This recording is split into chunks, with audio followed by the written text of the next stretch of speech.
কোনো ক্ষমা হতে পারে না। মাননীয় স্পিকার, তারা পৃথিবীর যেখানেই থাকুক ওই ফিরিয়ে এনে তাদেরকে ডিম থেরাপি দিয়ে তাদের এই টাকা আদায় করতে হবে। মাননীয় স্পিকার, আপনাকে আবারও ধন্যবাদ। আমাদের মন্ত্রী অনেক ভালো মানুষ এবং একজন কাজের মানুষ, আমারও প্রিয় মানুষ, প্রিয় নেতা। আমি মন্ত্রীর কথায় আশাবাদী হয়েছি, কিন্তু দুশ্চিন্তা মুক্ত হতে পারিনি। উনি নিলামে সম্পত্তি বিক্রি করার কথা বলেছেন, আমিও দাবি জানিয়েছি, কিন্তু যেটা শুনেছি যে তারা যে টাকা লুট করেছে, তাদের যে সম্পত্তি বাংলাদেশে আছে, তারা তার চেয়ে 10-12 গুণ বেশি টাকা লুট করেছে। তো সেজন্য নিলামের টাকা বিক্রি করে সম্পত্তি বিক্রি টাকা আদায় সম্ভব নয়।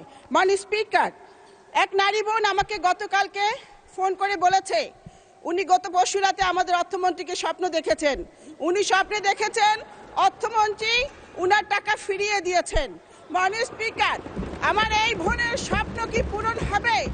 এই স্বপ্ন কি মাননীয় স্পিকার সত্যি হবে? মাননীয় স্পিকার, গত 4 জুলাই মাননীয় মন্ত্রীর চট্টগ্রামের বাসার সামনে গ্রাহকরা মানববন্ধন করেছে এবং মাননীয় মন্ত্রীর সাথে দেখা করে তাদের আকুতি জানিয়েছে। আমি খুশি হয়েছি, কারণ গ্রাহকরা জায়গা মতোই পৌঁছেছে এবং জায়গা মতোই গেছে। মাননীয় স্পিকার, আমাদের মাননীয় প্রধানমন্ত্রী, জনগণের প্রধানমন্ত্রী মাঝে মাঝে বিরোধী দলের মুডে চলে যান। আমিও এই মুহূর্তে বিরোধী দলের দ্বিতীয় সারিতে বসা কয়েকজন সংসদ সদস্যের মুডে চলে যেতে চাই। মাননীয় স্পিকার, 75 লাখ গ্রাহকের প্রাণের দাবি সাথে সহমত আমি প্রকাশ করছি। সেটি হচ্ছে, একদিকে মানুষ টাকা তোলার চিন্তায় আছে, আরেকদিকে এখানে যোগ হয়েছে হেয়ার কাট নামক এক মরণ কাট সমস্যা। মরার উপর খাড়ার গা। মাননীয় স্পিকার, আমি মাননীয় মন্ত্রীকে বিনয়ের সাথে প্রশ্ন করতে চাই, আমি জানতে চাই যে ব্যাংক ডাকাতদের ডাকাতির দায়ভার কেন আমানতকারীদের নিতে হবে? আমানতকারীদের কি অপরাধ? আমানতকারীদের অপরাধ হচ্ছে যে তারা বিশ্বাস করে ব্যাংকে টাকা রেখেছিল। মাননীয় স্পিকার, 75 লাখ গ্রাহকের দাবির সাথে সহমত পোষণ করে আমারও দাবি, হেয়ার কাট নামক এই মরণ কাটটি প্রত্যাহার করতে হবে, প্রত্যাহার করতে হবে, প্রত্যাহার করতে হবে। বক্তব্য পরিষ্কার, যারা জনগণের টাকা লুট করেছে।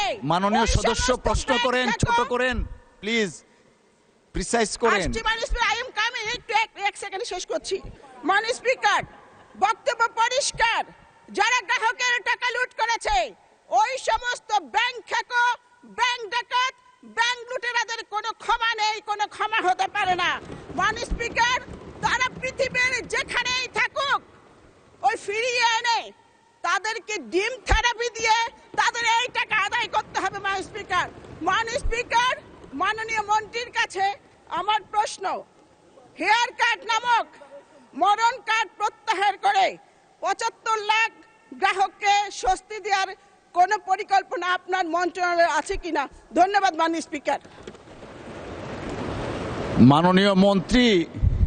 মাননীয় মন্ত্রী, আপনাকে আমরা সামনেও দেখি, স্বপ্নেও দেখি, দয়া করে উত্তরটা দেন। মাননীয় স্পিকার, আমি ভীত সন্ত্রস্ত বোধ করছি।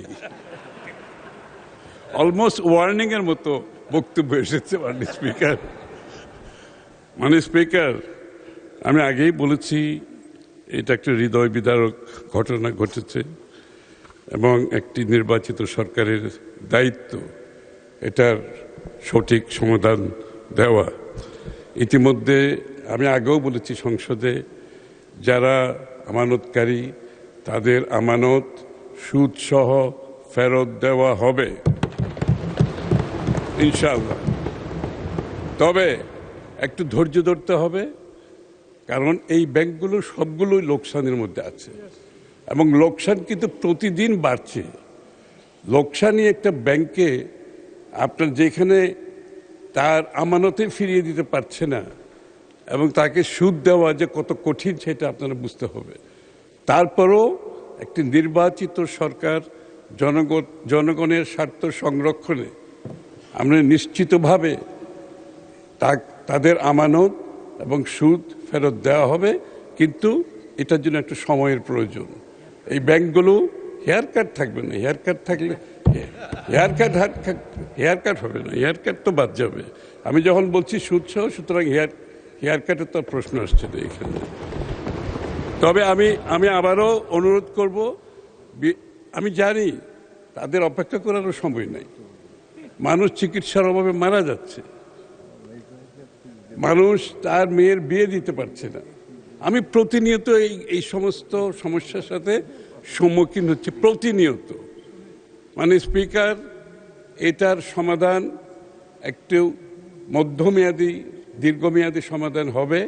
তবে নিশ্চিতভাবে এটা বলতে পারি, আমানতকারীরা তাদের টাকা ফেরত পাবে, সুদসহ ফেরত পাবে, এটার নিশ্চিতভাবে বলা যাবে। তবে এটার জন্য একটু ধৈর্য ধারণ করতে হবে। মানে স্পিকার